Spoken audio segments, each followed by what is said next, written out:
Good afternoon, everyone, and thank you for joining us today. I would like to welcome you to FortneyScott's COVID-19 weekly briefing. These briefings are held every Monday and cover the latest topics and developments with regard to COVID-19 that impact the workplace. This briefing will be recorded. Everyone who registered today will be registered for all future briefings. These weekly briefings will continue as long as circumstances develop with regard to COVID-19. I want to address some preliminary items before we start today's briefing.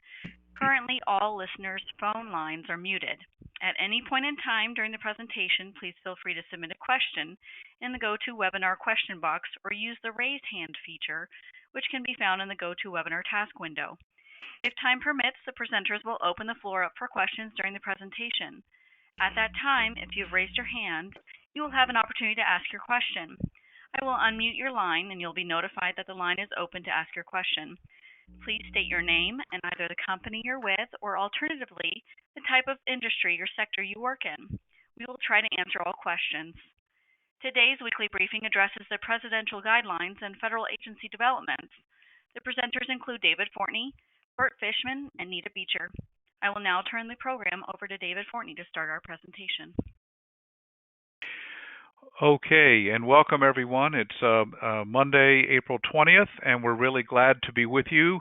The FortneyScott team, as all of you listening, I know are still working virtually and doing well, and we hope you are too. Just a moment, many of you do know us, but we are a women-owned Washington, D.C. based law firm. And our practices, we do focus on the federal enforcement agencies, including those that we're going to be talking about today. And that's what our practice does. So we're really today going to take those areas of expertise and update them with all these new developments affecting those agencies. So we can look at the next slide. And just an important notice in terms of today's content. Obviously, this is a general information update, and although we are all lawyers providing you the information, the purpose of the session today is not to provide you with legal advice, but instead to ensure that you are as up to date as possible. In order to secure appropriate informed legal advice, we encourage you to confer either with your corporate counsel or with, as authorized, outside employment counsel with expertise. So with that, let's turn to the agenda. And just give you an overview of what we would like to cover today. Obviously, the guidelines that were issued last week have garnered a lot of headlines, the new federal guidelines, so we want to hit the highlights because the employer role is very heavily part of that effort. Additionally, we want to review with you the federal agencies' operations, the key agencies that we're tracking. They're all still operating in various levels with different initiatives and in levels of intensity. I want to talk about the EEO enforcement by EEOC and OFCCP, OSHA, very significant role, NLRB, still open for business, and the Wage Hour Division, also a very significant role. And then we are going to spend the last 10 minutes or so on some frequently asked questions that many of you have actually submitted to us in advance, and we're going to do our level best to get through those.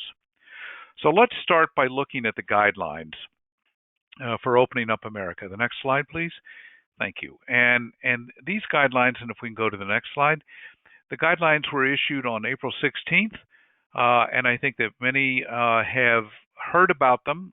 We've provided, and instead of doing an embedded link, we're in these slides, which you can secure, we're actually giving you the actual link so that you can either go to it or copy and paste it and go to it. But I would encourage everyone to review these new three-phased approach that are laid out.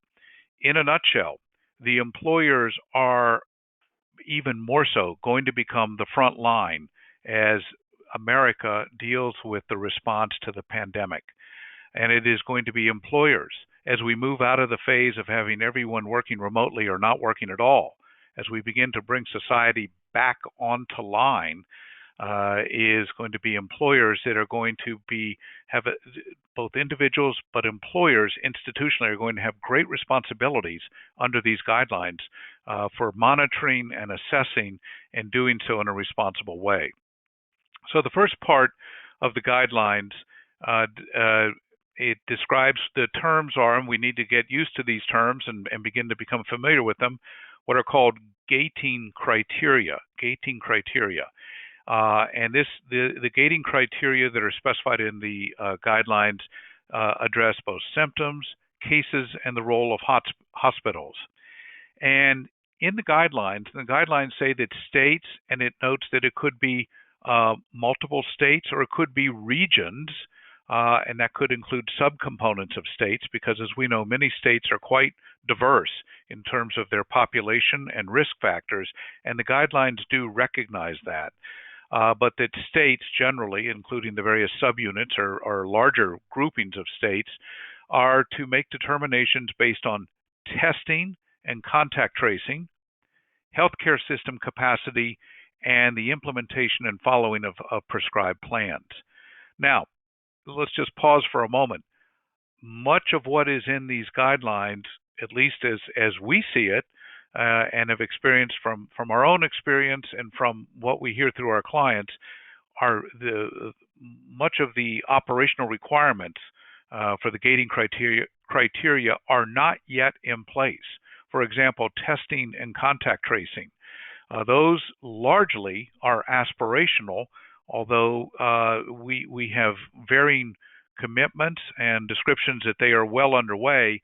But I think that generally the best sense is that the concept of testing and contact tracing, everyone seems to appreciate the importance of it. The guidelines codifies the importance of it, yet the broad-based availability of it still is not there. Let me go to the next slide, and then I'll pause for a moment and ask Nita and Bert to comment a little bit. But next slide, please. I wanted to just spell out a little bit about when I say that the employers are the front line, these are the types of responsibilities under the guidelines that it is looked to that employers are going to carry. So develop and implement appropriate policies, and these are all policies that we have talked a good bit about. They're informed by the CDC, and note they're informed by state and local regulations and guidance and industry best practices. But that list of factors are all ones that I think that any employer at this point and individuals are well familiar with. Also, the monitoring of the workforce for indicative symptoms. So it isn't just that we're going to turn people loose, but that there's a concept that we are going to affirmatively continue to assess people's capacity to return to work and whether they are indicating symptoms. And then in terms of this last bullet is one that has not received as much attention, I don't think, but it's develop and implement policies and procedures for workforce contact tracing following employee COVID positive testing. And this, I mean, there's a lot of talk about technology, how that might be used, phone contacts through we all have our phones, through Bluetooth that could register when you're in contact with various phones over a period of time. Obviously, the concept of privacy, employee privacy, that's raised by this. So these guidelines and the general employer responsibilities are, I would say, this appears to be written primarily from the medical professional standpoint, and whether the political environment is going to allow that. Bert. Well, one of my concerns is simply on the practical level, the implementation of whether most employers, remember, 65% of all employees are employed by small businesses. Do they have the capacity and the staff to do the temperature checks, for example, to do those in a reasonable way? It's just an enormous challenge to a small business struggling under the pandemic to get up and rolling, and then to try to meet these criteria without really any metric for success or for criteria for are you in fact meeting these standards? I see these as enormous challenges to any employer. David, one of the concerns I would have as an employer is, what if your state, for lots of different reasons we watched over the weekend, opens up and you as an employer feel like you've got to get started, because if you don't, you're going to go belly up, and your employees start getting sick? because you don't have testing. They now think many people are that they may be able to spread the virus long before you're able to do these temperature checks. What kind of liability are these employers going to have if they don't meet all these criteria to their employees and to customers as well? Correct. And that potential Pandora's box, I think, has received some recognition. I think everyone's aware that at least a fourth bill and likely potentially even a fifth bill, but the fourth bill is under very active negotiations to reload, at a minimum, to reload the economic funding that was available for the programs PPP and the other loan programs. But one of the points that has begun active discussions in the legislative process is whether there should be federal relief to potential claims, class claims, collective action claims that could result, because the concern is that businesses that we might have invested in, kept them alive economically, gone through the protocol to have them stand up, but then if people do become ill like this, could face business-ending litigation on a widespread basis. And certainly the plaintiffs' lawyers that have been quoted in a number of the news articles in the last 72 hours haven't shied away from that, saying, well, of course, we need to have that in order that employers are accountable and do the right thing. Yeah, exactly. Would such liability, though, it might help them on the federal level, but what about, I mean, obviously, plaintiffs' lawyers love state court, many state courts. Correct. Depends on whether whatever federal law is preemptive, whether it occupies the field, like the NLRA and ERISA. Right. Well, that remains to be seen, and that it's illustrative of, talk about a gateway issue, kind of a threshold question. As these guidelines, the takeaway, I think, for this point is these guidelines, they are just that. They are guidelines. They are meant to provide a general framework. Whether they impose legal standards or obligations or liabilities is not fully clear. Let's go to the next slide, because what I'd like to do is walk us through some of the what the different phases are, and there are a total of 3 phases that are outlined in the guidelines. Phase 1, and this is the initial phase, is that we continue to encourage telework. That the concept would be that employees might return to work in phases. Different components of the operation. So you might be partially virtual, partially, working at a site. The common areas, that those are to either be closed or with very strict social. So think about a kitchen area, an eating area, any common area where people congregate if they have to punch a time clock while they're coming in, maintaining social distancing. Any of us that have been to a retail store, those hash marks that keep us 6 feet apart, etc. The concept of non-essential travel, that employers, again, as part of our frontline responsibilities, you really need to think about, do we have to require an employee to travel? Is it necessary? And then in terms of the special accommodations, it's a very interesting concept for the vulnerable population. Bert, you want to talk about that a little bit? Yeah, the problem is we don't exactly know who's vulnerable. Does this mean if you're in the target group above 55 or 60, does it mean you have a pre-existing condition, some kind of respiratory ailment, diabetes, any immuno deficit? We know all of those make you more susceptible to contracting the coronavirus, and we're not sure exactly what the accommodation would be.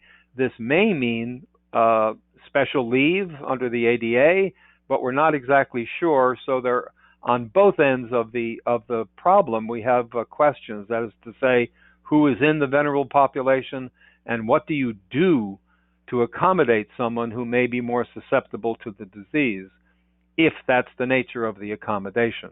So we need a little more guidance we hope we get. Right. Nita? David, I'm going to talk a little bit more about this, but EEOC has been very active in providing guidance on this, and one of the recommendations, they don't tie it back specifically to special accommodation, but they do say in their latest guidance that you should think about giving people temporary accommodation if they're in this group. And I think it also raises another question. What if someone is psychologically afraid to come back to work? Maybe they're not vulnerable, but they're concerned, or they have people at home who might get ill. How are employers to handle that? What kind of accommodation? Right, and potentially covered by ADA. Well, let's look Right. at the next slide, please, because each one of these phases, there's a descriptor of employer operations, and then also the standards for employers during that phase. And what we see is that the standards really highlight certain workplaces, schools and organized youth activities, senior living facilities, hospitals, larger venues. Think about stadiums, movie theaters, etc., elective surgeries, gyms, and bars. Basically, you'll see. What about restaurants, David? David, could you stop for a second? Does right. a restaurant qualify as a bar? Does a bar qualify as a restaurant?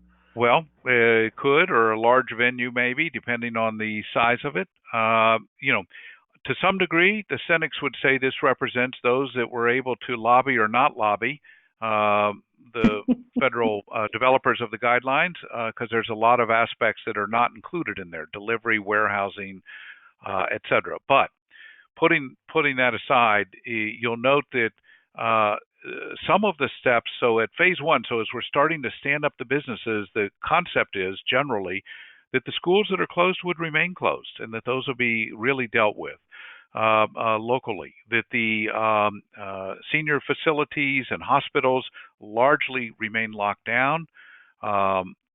These large venues, there's a lot of questions. When are we going to get baseball? That type of thing. Can operate under strict physical distancing protocols. I'm not sure what that means. Every fourth seat over at Nat Stadium, is that what we're going to see? I don't know. But it's not clear, and you can go through the list and see that. So that under the guidelines is kind of what phase one would look like, that there would be minimal workplace openings, as we discussed on the first one, that some of these venues, and you can draw from these standards, I think, what other comparable settings would be like, but largely society under these guidelines is still pretty locked down. Now, when do we move out of phase one to phase two? Again, this goes back to this gating criteria, and at each phase we have to meet this gating criteria. Number one, we have to have a 14-day period under the phase where there is a decrease in COVID-19 or other similar activities, both in terms of reported symptoms nationwide and in terms of, regional, and in terms of cases. And also that hospitals at that phase are supposed to be able to treat patients without crisis care, and that they have robust testing programs in place for their at-risk healthcare workers. The healthcare workers this is a theme that you see in a lot of the government standards and guidelines that are being developed, OSHA, in the new federal requirements, but there's recognition that there are greatly at-risk workers, and healthcare workers are some of the groups that are the most at risk. But that the testing for healthcare workers would be in place, what is described in the guidelines, the gating criteria, as robust testing. I haven't found anyone that's publicly said they have robust testing available today, but that's what's required. And moreover, emergency antibody testing. Now, if those criteria are really going to be met, it feels like we're a ways away from being able to clear those gates to move. But presumably, we are going to reach a point where that occurs. We will have gone through that kind of opening up the valve a little bit for phase one, and we're going to move to phase two. And would you advance the slide so we can talk briefly about that, please? David, that's going to be the interesting piece on the gating, even to get to phase one. Will states move ahead and not meet the 14 days and all those criteria? Right. Or will the states say, look, we're prepared, but we can't get testing, or we don't have any antibody, said, we're going to skip that or we're going to modify that. Remember, at this point, these are guidelines. Guidelines. Yeah, there's no enforceability, and exactly. Right. So under the guidelines, the way this would work, and this is why I point out that I think it's really written by the medical professionals. This represents what they would like to see. But we would move to phase 2 after you've cleared the gating steps that we just talked about, the 14 days, the ability to test healthcare workers. And what are we doing in phase 2? Well, we're continuing to encourage telework whenever possible and feasible. So a lot of people, a lot of the white-collar workforce at this point is still teleworking. You may be able to go to certain restaurants, you may have a little personal life, but your work life is still largely virtual in phase 2. The common areas, as we talked about before, those largely remain closed or highly restricted. And similarly, the special accommodations to the vulnerable population that we talked about would remain a focus in phase 2. Let's go to the next slide, please, and just talk briefly about the standards. And as we saw with phase 1, the standards for phase 2, again, to focus, and this is not an exhaustive list, I would take these as examples, but schools and organized youth, at this point, they can reopen when we hit phase 2, per the guidelines. The visits to senior health care and hospital still largely prohibited. The large venues, moderate physical distance. So we don't have full physical distancing. Now we have moderate. I don't know if 6 feet becomes 3 feet. I don't know what moderate means, but those are the words that they've put in the guidelines. And again, there's no amplification of this, at least at this point. Elective surgeries, you can sense now with the healthcare facilities are beginning to come online a little more. Elective surgeries that in most circumstances have now been put aside are being brought back. And from a population general health, we need to do that because elective up to a period can become critical. The gyms can remain open. They've done very well throughout this. And the bars, again, with diminished standing room occupancy, but a concept that they continue. So that's phase 2. Again, you would then go through the same gating. So this is if we put people in too quickly and we have hot spots, flare-ups, we can't meet that 14-day decline. We can't meet the testing protocols that are in place. The thought is that you either lock down or potentially go back to an earlier phase, but you do not advance. You don't just power through it under these guidelines. You have to meet that gating criteria in order to advance. But let's assume, let's be optimistic that we've met the gating criteria and move to phase 3, please. And phase 3 is, of course, what we're really hoping for and aspiring for. And we have unrestricted staffing. So it's not until we get to phase 3 under the guidelines that workplaces become generally repopulated, including those that could have teleworked. Now the concept is that those employees are authorized to return to the workplace. And let's go to the standards that are there. Yeah. Go ahead, Bert. Is the implication that, well, we'll get to the venues. Right. Well, but you can see that the venues, although we've said the workplaces are open, some of the other aspects still remain. We're not quite like we were in February, honestly. Right. There can be visits to healthcare facilities and hospitals, but stepped up hygiene diligence. Large venues, limited physical distancing protocols. Again, I don't know what a baseball game looks like with that, but that's what is being described here. Gyms, are highlighted for vigilance, as are bars. It kind of reflects what is important in our society, perhaps too, or at least those that authored the guidelines. But I think the key point here is that even that employers, we are the front line, largely individuals and employers. Those are the two front lines, and then we have our healthcare professionals that are, of course, dealing when people become ill. They're the front line there. But in terms of the monitoring and trying to control, this is going to start shifting it's been relied on by individuals, but as the workplace comes back online, I think the key takeaway concept is employers, we are the front line, and we will have these That's responsibilities to monitor. Bert or Nita, any further comments on the guidelines? Well, I think the notion that Nita go first, and then Bert. Please. Go ahead, Nita. I think it still raises issues around, and we'll talk a little bit about the EEOC guidance, and I know you all are going to talk about NLRB and OSHA, but there's still going to be people that are terrified to come back to work, even without being in a protected category. And I think employers need to start thinking about how are they going to deal with employees.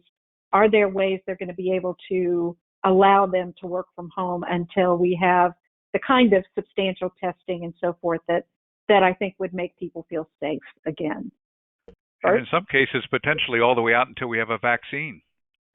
Which yeah, that's a long way off. possibility. Yeah. And the other issue that I just like to highlight is the political reality, the difficulty of, as you pointed out, David, of going back. As we've seen already, the urge to return to some level of normalcy is enormous, regardless of political input. And I question the ability of a governor or a mayor or a county supervisor of going back, just as a political reality. I think once we start down the road, it's going to be very difficult. And I think they know that too, David. Right. I agree. Well, so let's go to the next slide. And I think the key takeaway is that the federal guidelines did not overplay the hand. They do embrace federalism and recognize that largely this is going to be the states and localities that are the final deciders on how this is going to be handled. But our federal agencies, of course, still are very much in the game. And they have a variety of enforcement and other efforts that are underway. So you see the key agencies that we want to review. And Nita, let's kick off with you, if you would, please. Let's talk about the EEOC first. All right, let's go to the next slide. First, I wanted to, and one more slide too, please. I wanted to mention, and I know Bert may talk about this a little bit as well, the agencies are moving forward with regulatory activity despite some calls for them to not push these boards in light of the pandemic. But they are moving forward with regular regulatory implementation, requests for comments and so forth. So EEOC has been very active in providing guidance to employers. And I think because the ADA, and because this is a pandemic involving health and employers wanting to know about whether someone should come in the workplace and so forth, they have done a great deal to indicate how they would interpret the Americans with Disabilities Act. And if we can go back, and how they're going to interpret that. They did a webinar online, which you can see, we've got the link there. You can go to the EEOC page where you can get it. And they basically said right now, employers can ask medical questions. They can take temperatures. The one thing they have to remember, though, is they have to keep all that information confidential, just like they do under normal circumstances. They also pointed out that, like we were already discussing, there is a reasonable accommodation requirement. They're willing to give some leeway, obviously, under the circumstances, but employers need to at least talk to the employees to the extent they can and discuss the accommodations that are necessary. They also pointed out there's been a great rise in harassment and discrimination against individuals who appear to be Chinese, for example. And I think we're also, the chair actually issued a memo saying this is illegal, and that employers, in this guidance they provided, employers need to tell their employees that they need to go out and talk to them once you get people back in the workplace and remind them that this is not to be done. She pointed out what we've also pointed out, the harassment materials that former Chair Lipnick and Commissioner Heifel-Bloom put together. they pointed those out as available. I think a most important thing for many employers is they have suspended investigations at this point in time and will not be issuing right to sue letters because many of the courts are closed. If they issue the right to sue letter and the court doesn't open in 90 days, the individual is not going to be able to file a lawsuit. So they're suspending that whole process for the time being, unless someone specifically asks the EEOC for their letter in order to do that. They are open for business. They're open for questions for people to file complaints. I'm sure there are many complaints being filed right now around not being, perhaps employers not treating employees the way that they should around accommodations and so forth. I think one of the trickiest parts is, yeah, go ahead, Bert. If I could just add, in their last guidance, the EEOC made a particular point about granting accommodations, reducing the interactive process, not seeking alternatives, but going directly to granting accommodation first and worrying about its efficacy and reasonable second. And there's another point that they made is that the undue, when you're talking about it, the undue hardship of cost and so forth, they're going to be much more lenient on that than they have been in the past, I believe, for employers. So that's good to know. Before we jump over to OFCCP, I wanted to mention one other thing. They have added, as Bert was saying, they are continually updating this guidance. They've added some back to work guidance and some furlough guidance. And everyone needs to remember that not only don't want to discriminate based on age, you can't refuse to hire someone because you think they might be in a category where they might be more likely to get sick. You're not allowed to do that. And also, as you look at laying people off, remember you can't discriminate against them in the laying off. And if you do a reduction in force, don't forget the Older Workers Benefit Protection Act and any releases that you might have, which would require 45 days for the employee to get legal counsel if needed. Anything else, David or Bert, on EEOC? No, I think those last reminders as you go to OFCCP, very helpful. The thing, what I've heard from a couple of clients that have open EEOC matters with the stay, they have a reserve fund. Most folks do have a reserve fund, and they would like, frankly, not to carry that reserve fund in this cash crunch. But I think you are stuck with keeping the reserve fund on if you had it before. So that's an interesting point that some folks are seeing. But in any event, I think the accommodation point and the ADA, much of what we've spent 25, 30 years learning on ADA, we suspend a little bit to respond to this crisis, it feels to me. All right, OFCCP, right. Nita, the other leg of the EEO channel, the other EEO channel. Exactly. So OFCCP is still operating. We're still getting scheduling letters. We're, much to many people's surprise, they are still operating. There had been some discussion with Director Lean about basically doing what EEOC has done, suspending audits, but he said, no, we're going to do this remotely. And for those who have Section 503 focused reviews potentially scheduled, they're doing the on-sites virtually. We've heard of them being scheduled. We haven't actually had one yet, but we'll be interested to see how that works. I think most importantly, because Director Lean had been very hard on contractors not getting their AAPs and so forth into them on time once the scheduling letter was received. They're going to loosen that through the National ILG, went to him. They're going to get additional 30-day extensions for desk audit materials, actually for your AAPs, and then so up to 90 days extension in submitting all of your material for the desk audit to OFCCP, and for RFIs, requests for information they've got 14 to 30-day extensions at this point in time. One issue that I know has come up with our clients and with our members from the Institute is data security, and Director Lean issued a press release as well as responded to a letter from the Institute for Workplace Equality outlining all of the commitments they have. They have a special network. They use OFCCP only laptops. They're using VPNs, not unlike what we do in our own practice. So I think people felt considerably better. There is an FAQ which outlines a lot of that material.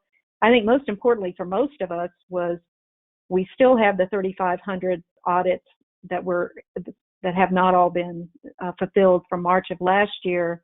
And Director Lean had indicated there would be some new CSALs, but he's put that off till the fall. So what we have as far as potential audits are still there. They just issued some new guidance, back to the point that they're still operating. They wanted to target completing audits within 180 days, and they have a commitment to mediation and outlined what the Ombuds Direct would be doing.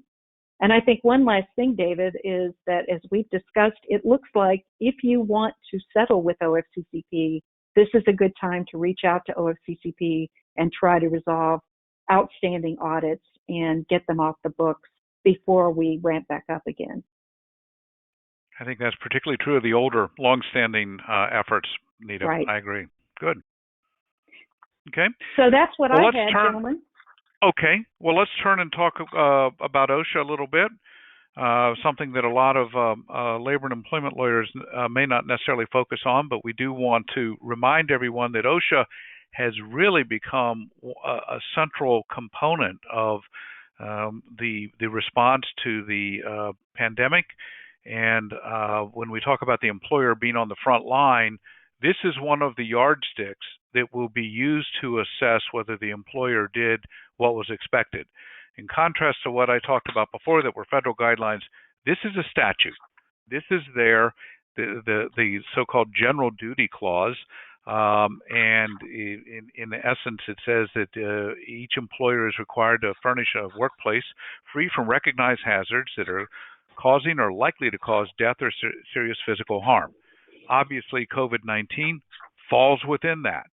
So the requirement is under general duty that steps have to be taken. Now, this obviously will come into place once you have employees returning to work. It's already very much in place today for healthcare and other key frontline workers that are working today. But I want to take a moment and just talk briefly about the efforts under the guidance. So if we can go to the next slide, please.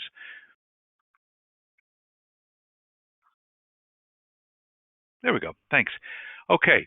A couple resources that because I recognize probably most of you on this call are not, health and safety may not be necessarily in your wheelhouse. Some of you that are predominantly white-collar workforce may not have a lot of OSHA health and safety expertise. So there are some materials that we would strongly encourage you to look at. The first and probably the key one at this point is the OSHA pamphlet. It's a government pamphlet, so they don't give it a great marketing name. Pamphlet 3990. There's one for you.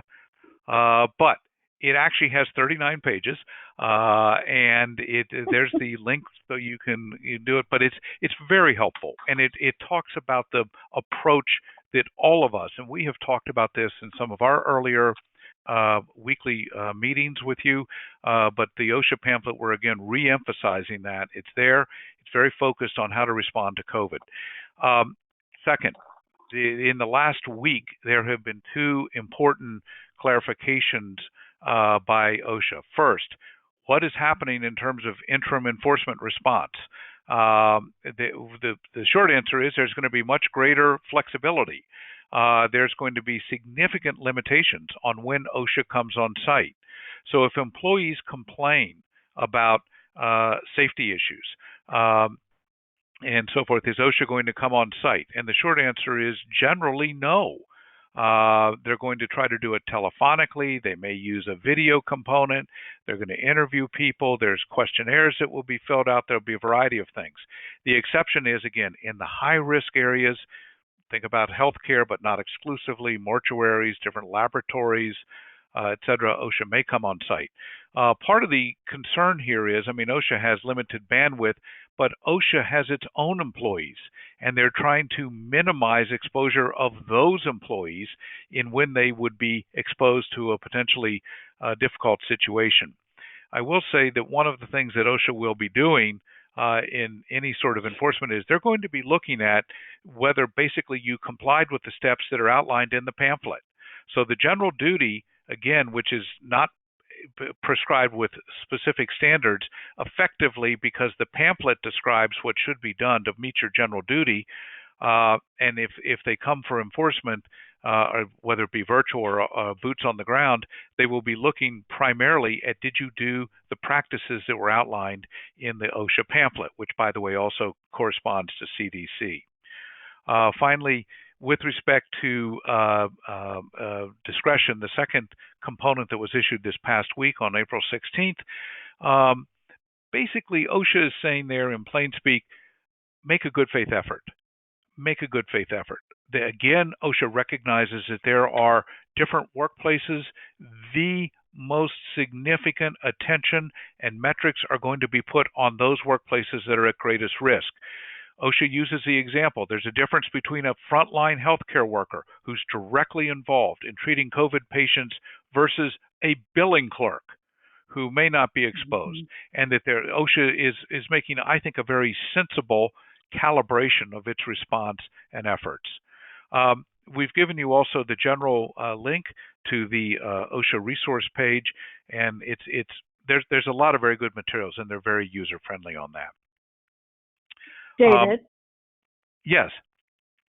As part of that enforcement discretion, they clarified that regular employers, those not in healthcare or in corrections or in emergencies, do not have to figure out whether or not a COVID outbreak started in the workplace. They simply have to report it, which for many employers, would be a great deal of work to figure that out.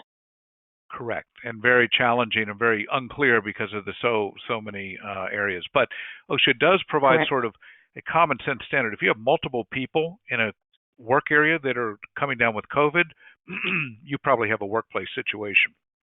Let's go to the next slide, please, and just talk about some of the challenges that we're seeing because the question of, do I have a safe workplace? Is there a safe workplace? Anyone that's been following the news has seen the explosion of concerns and claims.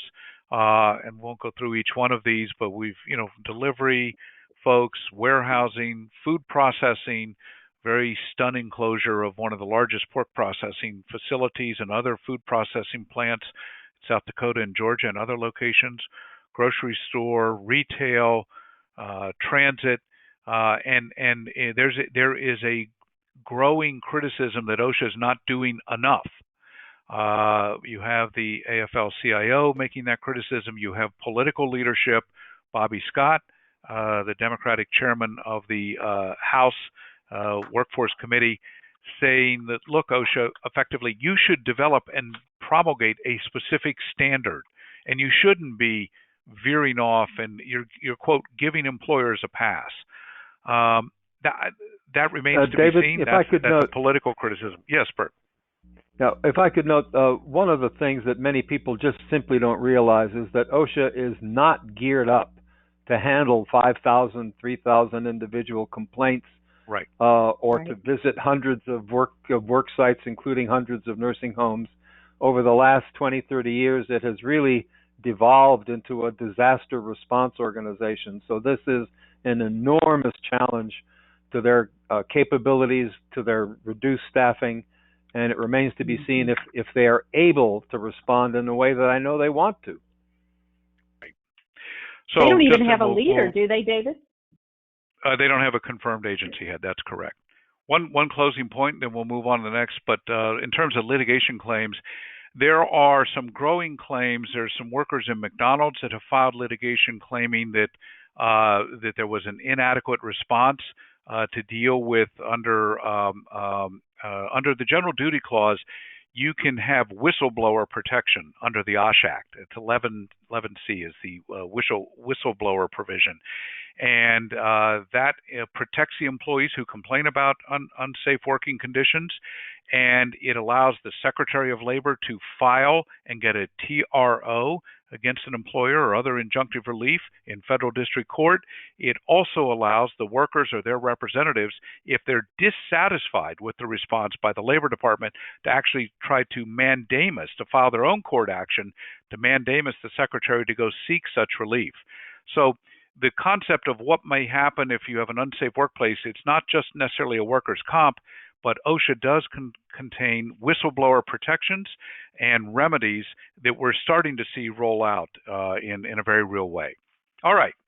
Well, let's leave OSHA and go to our next agency, and that's the National Labor Relations Board. Bert.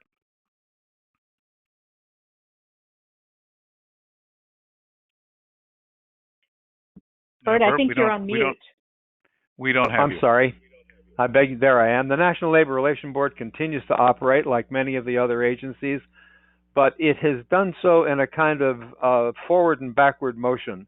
Some weeks ago, they decided to suspend representation elections, and then the blowback was considerable. You have to understand the amount of time and effort that both unions and managers devote to preparing and campaigning for an election. So they have now decided to permit representation elections to go forward largely by mail, but it's within the discretion of the regional directors. So we have no formal centralized guidance on how to run. It's kind of like the Wisconsin primary, and it remains to be seen how individual regional directors will conduct the elections. Elections are foremost in their concern because over the past several months, in fact almost a year, the agency has developed two separate regulations regarding elections, one on the so-called quickie elections and the other on election procedures. Both of those will now be delayed. The quickie election procedures, the quickie election regulations, which have to do with the timing of an election and how you conduct certain challenges to the bargaining units, those will be now issued on May 31st.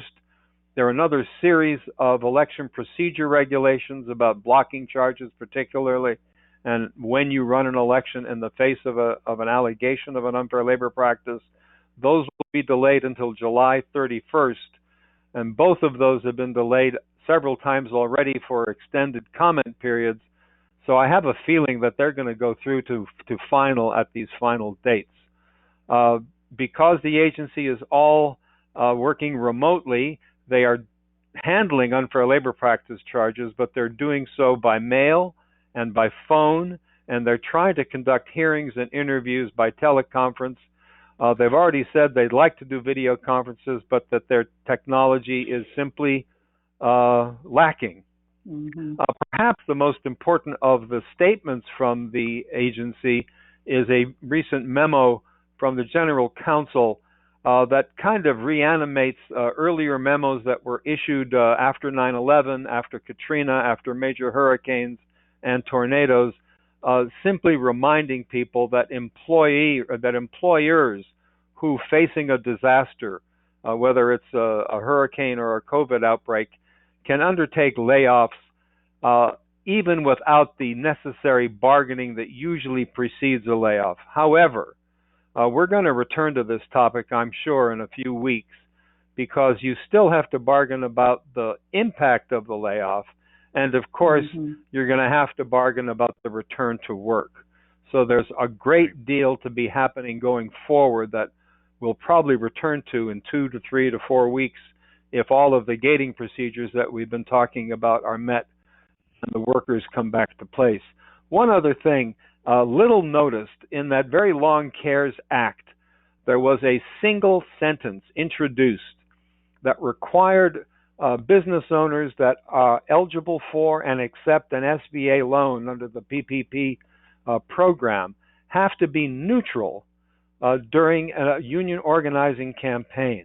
It's unexplained. There are no regulations. The definition of neutrality is unknown. But I am sure that the organized labor is going to try to build on the kind of growing concerns that we've seen with these mini walkouts, these wildcat walkouts, to try to organize workers and claim that the employer must remain neutral during any ensuing election campaign, not knowing exactly what neutrality means. Right. So there's a lot going on, especially as organization begins to develop. Right. I think we're going to see an uptick in NLRB related issues as we sort out who gets called back, who doesn't. You maybe, as Bert points out, the decisional exemption is helpful, but the impact bargaining as you go on is going to be very tough. All right. Well, let's jump quickly to the wage hour division. We have previously given them a lot of airtime because that's where a lot of action has been for the new paid sick leave and paid FMLA. But Nita, do you want to just touch on that for us, please? Well, we continue to get, thank you, David, we continue to get updated. And I think the most important thing is that enforcement has begun. April 18th, enforcement has begun on the new rules around the emergency paid sick leave and the emergency FMLA leave. So employers need to be on top of that. And so there was a very limited stay of enforcement.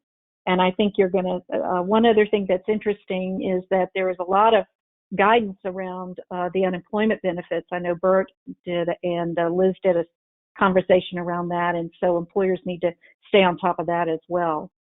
And like other agencies, Wage and Hour just moved the fluctuating work week changes up to OMB to be approved. So they continue to operate on all levels, I think. And I think that's probably Correct. as much of an update on them as we need today. Perfect. Okay. Well, let's wrap up. We've got about a little under 10 minutes left. Let's go to some FAQs. And while we're getting onto that slide, we had a question that came in across the wire. Why do you think it's a particularly good time to settle old OFCCP audits? Because Director Lean wants to reduce his backlog.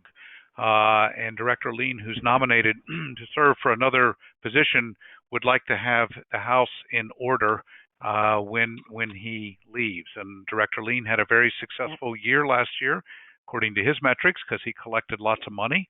And he would like to replicate, maintain, if not beat, his own standard.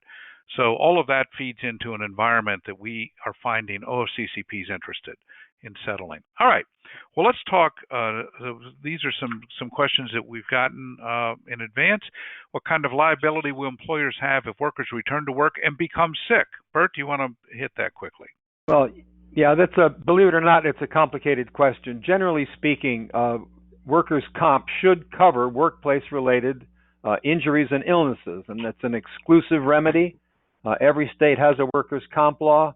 As David pointed out earlier when he talked about the plaintiff's bar being active, the exception to workers' comp is a claim of negligence. And those in the McDonald's case that you heard of is one of those. So although generally speaking, a workplace-related injury or illness will be covered by the exclusive remedy of workers' comp, we have already seen the plaintiff's bar hard at work to find ways of circumventing workers' comp by claiming perhaps failure to meet the gating procedures constitutes negligence. Right. It's going to be the next series of cases that the courts are going to have to deal with. And these would be gross negligence claims, and there also potentially could be liability under OSHA and other state statutes that relate to safe and healthy workplace. So, all right. Well, let's look at, and we're starting to see this. If workers walk out because they consider the workplace unsafe, or they refuse to come back, or there are variations on this, but the workers don't want to come into the workplace because of concerns about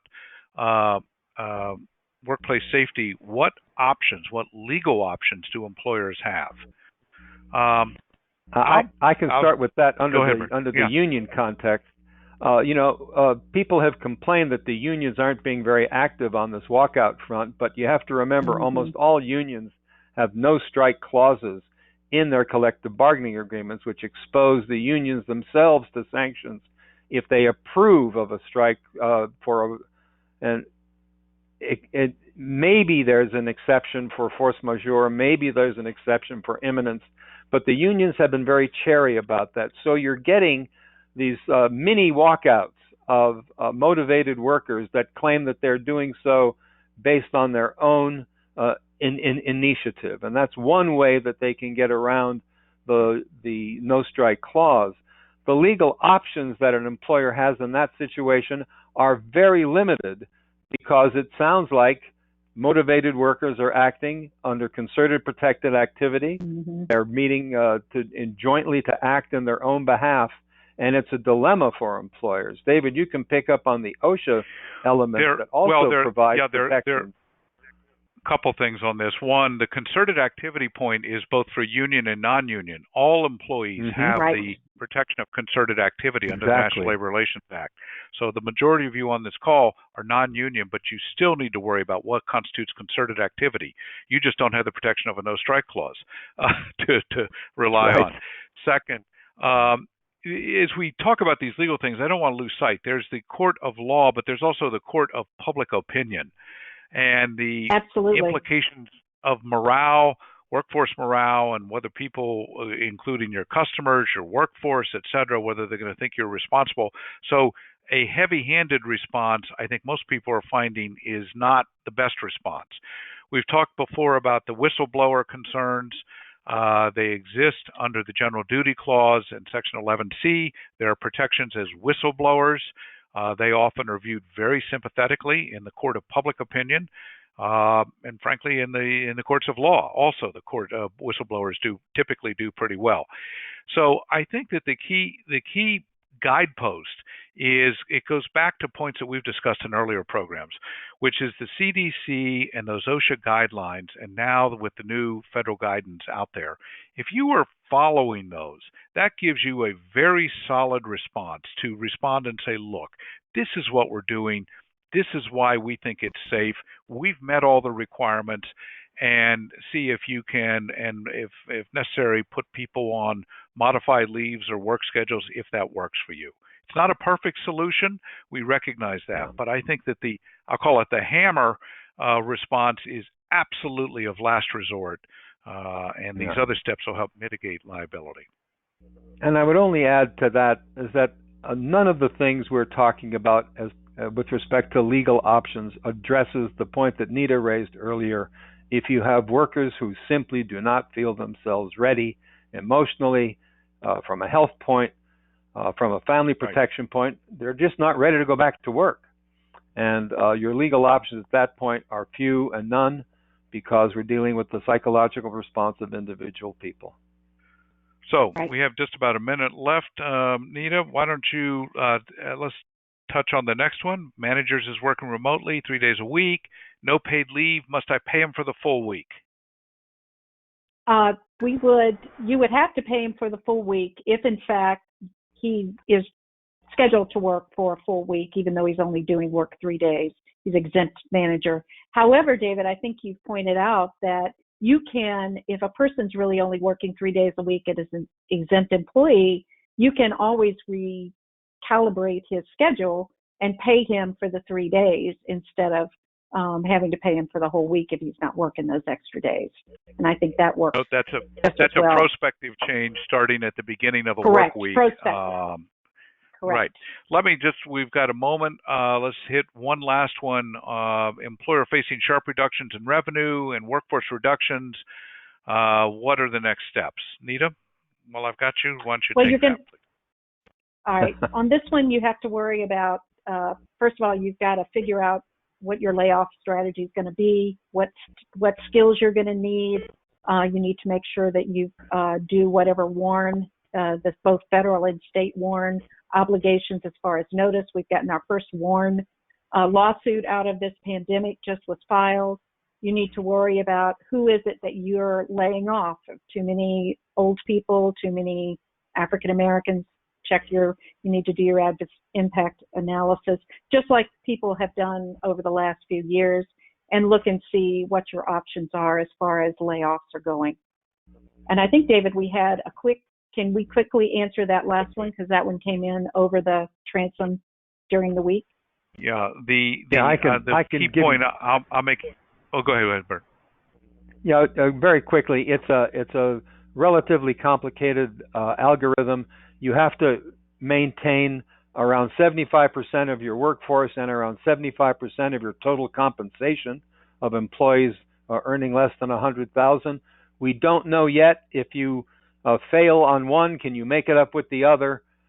So we're still waiting for particularized guidance, but it's in the statute that you have to have both. You have to retain both a certain percentage of employees and a certain percentage of compensation, roughly at the 75% mark. And the repayment obligation starts after 56 days.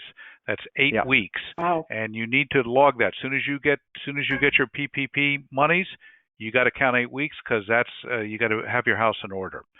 So, with that, I think we have covered off the questions, and we are right on the timeline. So I want to thank both Nita and Bert. Thank you very much.